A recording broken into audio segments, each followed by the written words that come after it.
Le soir anti-7 19 août. La voie ferrée traversant Tokmak tremblait. Un train massif long de près de 600 mètres transportait 2,7 millions de litres de carburant et des dizaines de conteneurs d'armes. C'était la ligne de vie vitale de la Russie, un convoi logistique qui semblait intouchable. Mais sous terre, 3 soldats ukrainiens attendaient. Le premier Flamingo quitta son tube de lancement. Quelques secondes plus tard, il s'écrasa directement dans le troisième wagon de carburant. L'explosion déchira le ciel. Le wagon de carburant se désintégra en morceaux. Des flammes jaillirent à près de 100 mètres de hauteur. L'onde de choc projeta des camions dans les airs et envoya des soldats dans les fossés. Les wagons 4 et 5 prirent feu. Le carburant répandu transforma la voie ferrée en une rivière de feu ardente. Les conteneurs de munitions détonèrent en chaîne des éclats de métal tombant comme une tempête perçant même les troncs des bouleaux. En un instant, des dizaines de soldats russes et leurs véhicules d'escorte furent anéantis. Les soldats russes hébétés titubaient, incapables de comprendre ce qui venait de les frapper. Un homme fut projeté hors de la voie, hurlant de désespoir. Personne n'eut le temps d'identifier l'arme utilisée. Personne n'avait anticipé le plan d'anéantissement de l'Ukraine. La Russie avait déployé une forteresse mobile.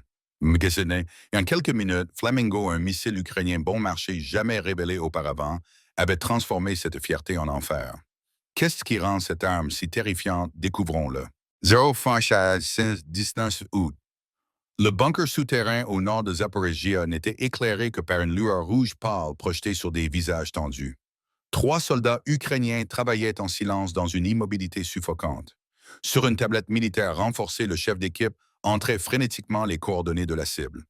Un processus qui prenait normalement 3 minutes fut réduit à 90 secondes car tout signal émis pouvait être intercepté par les radars russes.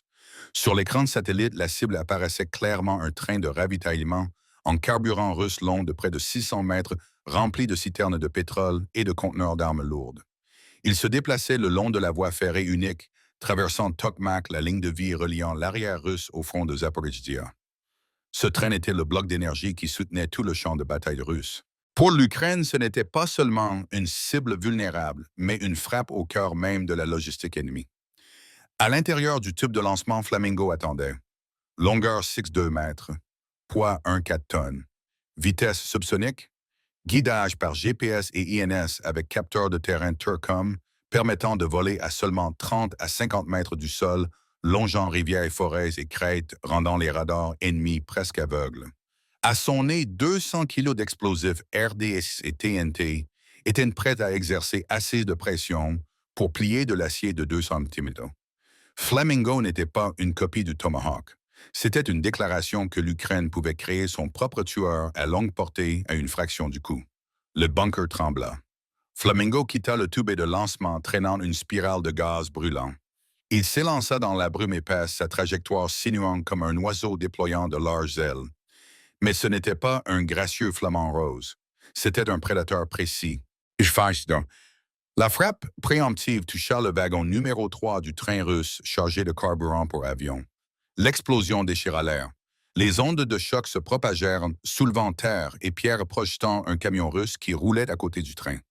Des flammes jaillirent à 100 mètres dans le ciel se reflétant sur un étang près de la voie ferrée, transformant la forêt d'un noir d'encre et une mer de lumière ardente.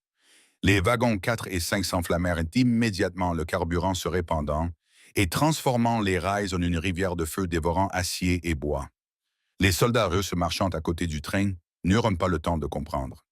Ils entendirent seulement un cri strident traversant le vin puis un éclair aveuglant et un séisme engloutissant le wagon de carburant. Un soldat se boucha les oreilles alors que ses tympans étaient sur le point d'éclater sa bouche hurlant, mais le son disparaissait dans l'explosion. Un autre hagard cherchait son arme, mais devant lui, il n'y avait qu'un enfer rouge. Personne ne reconnut quel type d'arme c'était, ni Iskander, ni calibre. Quelque chose d'entièrement inconnu arrivant rapidement et incroyablement silencieux. La puissance destructrice de Flamingo dépassa même les attentes de l'Ukraine. Les 200 kg d'explosifs à haute puissance produisirent une pression écrasante. L'acier de 2 cm du wagon de carburant plia comme du papier d'aluminium. L'explosion fut si forte que les vitres d'un entrepôt abandonné à un demi-kilomètre de là se brisèrent le verre tombant en pluie sur le sol. En un instant plus de la moitié du train russe fut paralysé. 4 wagons de carburant brûlaient furieusement à la chaleur extrême, dilatant l'acier, provoquant de petites détonations successives comme des feux d'artifice. Un conteneur d'obus d'artillerie s'enflamma, explosant par salve des fragments tranchant les arbres au bord de la route, déchirant les troncs de bouleaux. L'ennemi avait cru en sa propre masse, mais cette masse devint un piège mortel. Le train de 600 mètres n'était plus une ligne de ravitaillement, mais une torche colossale. Cette frappe n'était pas un hasard. 3 jours plus tôt, la Russie avait lancé un barrage de missiles depuis Kramatorsk, transformant la guerre civile en un bain de sang tuant des dizaines de civils, y compris des enfants. À ce moment-là, la conférence de Washington se préparait à approuver un paquet d'aides sécuritaires de 100 milliards de dollars pour l'Ukraine. La Russie cherchait à semer la peur pour faire dérailler les négociations par la mort. Mais l'Ukraine ne se contenta pas de riposter. Flamingo fut libéré comme une déclaration: nous n'attendons pas l'aide, nous ne restons pas passifs. Nous nous levons seuls, nous créons notre propre force. Mais la guerre ne s'arrêterait pas là. La Russie n'était pas un adversaire qui s'effondrerait facilement. Les wagons survivants à l'arrière du train incluaient un wagon blindé équipé de canons automatiques et de lance-grenades prêts à riposter. Flamingo avait démontré une puissance terrifiante, mais une bataille bien plus féroce se profilait. Car une superpuissance comme la Russie détient toujours des cartes maîtresses. Et maintenant, prenez une profonde inspiration. Ce qui suit fera battre votre cœur plus fort que l'explosion que vous venez de voir. La contre-attaque approche. Les les flammes faisaient toujours rage à l'avant du train. 5 wagons de carburant explosèrent en fragments, le carburant se répandant sur les rails roulants en une rivière de feu. La lueur se reflétait sur les troncs de bouleaux, transformant la forêt en un four ardent. Les soldats russes criaient dans la fumée épaisse. À peine remise du premier choc, l'arrière du train s'agita, la masse d'acier géante, rugissant comme une bête, surgissant des cendres. C'était le rare wagon blindé, la forteresse mobile, que la Russie avait préparé pour escorter les ravitaillements. Et le canon automatique de 23 mm ouvrit le feu instantanément. Un rythme frénétique de plus de 2000 coups par minute, chaque projectile atteignant près de 1000 mètres par seconde. 3 à 5 impacts suffisaient pour déchiqueter un Flamingo. Les douilles brûlantes s'entrechoquaient sur le sol d'acier mêlé aux ordres criés sur la radio interne. Des grenades de 30 mm de l'AGS-17 éclataient dans la nuit, tandis que le canon fixe D-30 de 120 mm hurlait dans le ciel, assez puissant pour écraser un bunker à des kilomètres. Cette tempête de feu n'était pas aléatoire. Elle visait directement les prochains Flamingos quittant leur tube. Au fin phase Vampire. Le Flamingo numéro 2 fonça rasant les cimes des arbres pour éviter les radars. Il fut accroché par une rafale de canons automatiques déchirant l'air, une détonation à côté de lui faisant dévier sa trajectoire de plus de 12 mètres. Mais l'INS corrigea immédiatement, le ramenant sur sa course. Moins d'une seconde plus tard, la tête explosive s'écrasa dans le wagon d'artillerie. L'explosion tordit toute la tourelle en un amas d'acier déchiqueté, des artilleurs projetés avant même d'avoir pu cligner des yeux. Depuis les champs de blé doré à gauche, des voies, un T-90M émergea. La masse blindée de 48 tonnes avança son canon de 125 litres pivotant. D'un seul tir, un projectile perforant explosa sur le site de lancement présumé de l'Ukraine. Le sol trembla, un cratère se formant juste derrière l'équipe de lancement. La terre et les pierres volèrent l'air épaissi par la fumée de poudre. Si Flamingo avait été lancé quelques secondes plus tard, tout le système caché aurait disparu sous le feu russe. Au-dessus, un drone Orlandis tournoyait. Son système de transmission scannait, envoyant des données au commandement, prêt à diriger l'artillerie russe pour un tir de contre-batterie. Le champ de bataille s'élargissait minute par minute. À droite, la forêt de bouleaux brûlait comme des torches colossales. À gauche, les vagues de blé s'aplatissaient sous les ondes de choc. Au loin, les villages tremblaient. Les fenêtres se brisaient, les flammes se reflétaient sur les toits de bas. Les chiens aboyaient dans le chaos. Pendant ce temps, les canons automatiques crachaient sans relâche. Chaque rafale de quelques secondes forgeait un mur d'acier incandescent couvrant le ciel. Flamingo numéro 4 fonça, mais son GPS fut brouillé. Sa trajectoire vacilla. Dans le bunker, l'équipage ukrainien était sous une tension extrême. Toute la navigation par satellite était bloquée, les forçant à s'appuyer sur l'INS. Ce système n'avait qu'une erreur de 0,2 degrés par heure. Faible sur le papier, mais à 400 km, une dérive d'1 degré signifiait des kilomètres hors cible. Une déviation de seulement 5 mètres pouvait détourner Flamingo après que sa position de lancement fut exposée. La disparité de puissance était criante. Un Flamingo coûtait environ 400 000 fabriqué à la main en Ukraine. Pendant ce temps, un T-90 valait plus de 4-5 millions de dollars, un drone Orlan 10 seulement environ 100 000 mais produit en masse. La Russie pouvait tirer des obus à volonté. Pour l'Ukraine, chaque Flamingo était un pari de vie ou de mort. D'un côté, une superpuissance regorgeante d'armes, de l'autre, seulement l'intellect et le courage. La bataille approchait de son apogée, le dernier Flamingo lancé filant dans le mur de feu incandescent de la Russie. Percerait-il la forteresse mobile ou serait-il englouti par la tempête de balles? Restez à l'écoute car la prochaine partie sera le moment de vie ou de mort pour les deux camps. Héros fin, tué. Dans un bunker souterrain près de Zaporizhzhia, 3 soldats ukrainiens fixaient un écran vacillant. Le béton tremblait de la poussière tombant du plafond. Ils n'avaient plus que 2 missiles Flamingo. C'était tout. Une nouvelle arme non produite en masse impossible à réapprovisionner. Le commandant saisit le levier de lancement, ses mains tremblant légèrement mais ses yeux résolus. Il savait que s'ils ne tiraient pas maintenant, les radars russes localiseraient leur position et un tir de contre-batterie pourrait écraser le bunker en quelques minutes. Une seconde de silence. Puis il actionna le levier. Pas de retraite. Tirez-les tous. Le tube de lancement trembla violemment. Le premier Flamingo quitta le canon une flèche d'acier de plus de 6 mètres de long, perçant la fumée accrochée au rail comme programmé pour achever la proie géante. Destination, le wagon de carburant de réserve à l'arrière du train. Le second suivit immédiatement visant non pas un compartiment vide, mais le wagon de commandement, où les soldats russes criaient encore des ordres par radio tentant de contrôler une machine de guerre à moitié en feu. En un instant, la frappe descendit. Flamingo numéro 1 perça la coque d'acier de 20 mm du wagon de carburant, sa tête explosive de 200 kg détonnant. Une boule de feu massive éclata les flammes jaillissant à près de 150 mètres de haut. La pression de l'explosion secoua le sol projetant le dernier wagon hors des rails. Toute la queue du train disparut dans une mer de feu. Le second Flamingo s'écrasa dans la cabine de commandement blindée.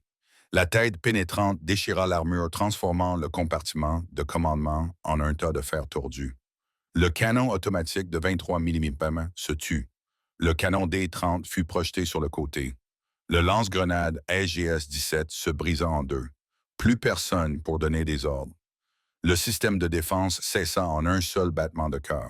Mais Flamingo ne s'arrêta pas là. Le capteur infrarouge du troisième avait déjà verrouillé une cible mobile. Un T-90M venait d'apparaître son canon de 125 mm pivotant lentement pour tirer. Le compartiment moteur brillait comme un point rouge sur l'écran du capteur. Le Flamingo plongea s'écrasant dans le flanc du char. L'explosion arracha la tourelle de plus de 40 tonnes qui s'écrasa en flammes dans un champ de maïs. Valant plusieurs millions de dollars, le T-90M fierté de l'armure russe fut détruit par un Flamingo coûtant seulement un dixième de cela. Au bord de la forêt, des moteurs de moto rugissaient. Une escouade de Russes s'enfonça dans les bois de bouleau, pensant que les branches épaisses les cacheraient. Mais Flamingo ne fut pas dupé. Son capteur infrarouge identifia la source de chaleur en 0,3 secondes. Le missile glissa à travers la canopée, plongeant vers le bas. Une explosion aiguë déchira l'air. La moto brûla à acier tordu fumant, les Russes ne comprenant jamais ce qui les avait frappés. Un camion logistique à l'avant tenta de fuir la zone de feu. Le carburant répandu des wagons éclatés reflétait la lumière sur le sol, le transformant en un miroir parfait pour le viseur optique de Flamingo. En un instant, la tête explosive perça la cabine, transformant le camion en une troisième boule de feu, détruisant son chargement et les troupes russes à bord. Toute la zone devint un enfer. Les flammes s'étendirent sur 1,5 km. La forêt de bouleau au bord de Tokmak brûlait comme un mur rouge. Les rails d'acier de 2 cm d'épaisseur se tordaient et se fendaient comme de la cire. Les températures dépassaient 1500 degrés Celsius. L'acier fondait en ruisseaux incandescents, la fumée s'élevant en panache. Le vent portait les cendres en une colonne imposante visible depuis Melitopol à des dizaines de kilomètres. Dans le bunker, les 3 soldats ukrainiens s'enlacèrent étroitement. Ils savaient qu'ils avaient tout donné. Les explosions n'étaient plus une menace, mais un triomphe. La première bataille de Flamingo, et il avait prouvé que l'Ukraine non seulement se défend, mais peut frapper et détruire. Cette frappe n'était pas seulement une victoire immédiate. La Russie perdit un train de ravitaillement en carburant entier la ligne de vie de la campagne de Tokmak. Sans logistique, une aile russe serait paralysée. Un Flamingo coûtant quelques centaines de milliers de dollars venait de détruire une cible valant des centaines de millions plus tout son système de protection. Le déséquilibre de pouvoir s'inversa en quelques minutes. L'Ukraine avait envoyé un message: ils n'attendent pas l'aide, ne s'inclinent pas. Ils construisent leurs propres armes, se tiennent debout seuls et affrontent une superpuissance en égo. La fumée noire s'élevait encore au-dessus de Tokmak des heures après l'explosion. Les flammes avaient consumé tout le train de ravitaillement russe. Les experts estimaient que plus de 2,7 millions de litres de carburant avaient été détruits, équivalent à des milliers de sorties de Su-34 ou à des centaines de kilomètres de manœuvres pour une brigade blindée. Mais la plus grande perte n'était pas le carburant brûlé. C'était l'effondrement d'une artère logistique. La ligne Tokmak-Melitopol, ligne de vie de la campagne sud de la Russie, était désormais paralysée pendant au moins 72 heures. Dans la guerre moderne, la logistique est le sang. Une fois coupé, tout le corps géant vacille. Moscou fut forcé de diviser les ravitaillements en petits convois détournés par des routes secondaires boueuses 2 fois plus longues.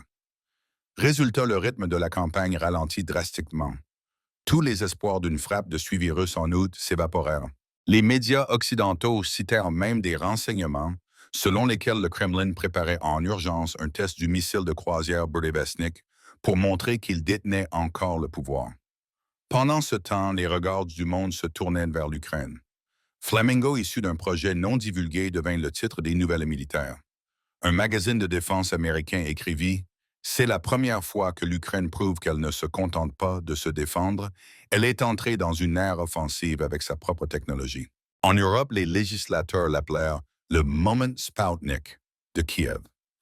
Une petite nation acculée réalisa ce que personne ne pensait possible. Ce n'était pas une coïncidence si après Tokmak, l'Ukraine annonça la production en masse de Flamingo et une nouvelle version dévoilée discrètement avec une portée de 3000 km, une tête explosive d'1 tonne et un temps de vol de 4 heures. Une arme assez bon marché pour ne pas épuiser le budget, mais assez puissante pour percer n'importe quelle ligne de défense. Kiev savait que la Russie n'oublierait jamais cette défaite. Ainsi, au lieu de se reposer sur la victoire, ils aiguisèrent leur vigilance, s'entraînèrent et se préparèrent pour le prochain affrontement. Le message était clair: l'Ukraine ne cédera jamais un pouce de territoire pour une paix illusoire. La bataille révéla également une nouvelle tendance dans la guerre. Pour la première fois, une arme peu coûteuse construite dans la pénurie détruisit un train blindé entier.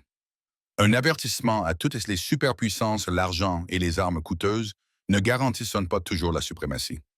Le champ de bataille moderne peut basculer avec une seule arme intelligente au bon moment. Les flammes de Tokmak s'éteindront peut-être en quelques jours, mais leurs échos dureront longtemps. Cette bataille a mis en lumière non seulement la puissance de la technologie, mais a rappelé que la guerre n'est jamais une répétition inoffensive. Chaque décision tactique, chaque missile tiré est lié à des vies réelles. En racontant cette histoire, nous ne cherchons pas à glorifier la violence, mais à vous aider à comprendre la situation mondiale. La paix que nous croyons solide est menacée chaque jour. Dans cet endroit, de petites nations comme l'Ukraine doivent se battre, créer et endurer, car elles savent que si elles reculent, il ne reste rien. Plus important encore, c'est un rappel pour nous tous: la sécurité n'est jamais acquise. Elle doit être protégée par l'intellect, la volonté et une vigilance constante. Alors qu'en pensez-vous? Flamingo peut-il changer le cours de la guerre? Ou n'est-ce que le début d'une spirale encore plus féroce? Laissez un commentaire, partagez vos pensées et n'oubliez pas de vous abonner à Navy Intelligence pour suivre les développements les plus brûlants à travers le monde. Brûlants à travers le monde. Brûlants à travers le monde.